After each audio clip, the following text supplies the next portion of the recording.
Hi friends, आम आसलु जरीपुटू हनुमान मंदिर। ये दीप लगे जाऊँ।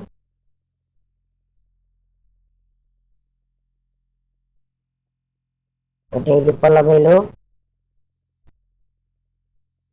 आज मंगलवार थिबारु एठी प्रबल भक्तों भिड़ अच्छी।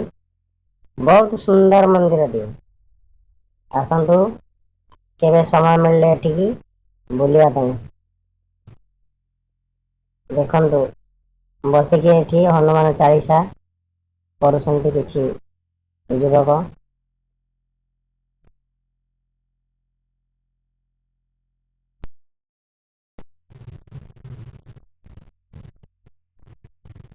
एठी सब डस्टबिन थुआ जायछि। एगुड़िक हूँ डस्टबिन आ मंदिर पार्श्व गोटे बहुत बड़ जंगल टे। बहुत बढ़िया मंदिर, आसतु बुलिकी जातु।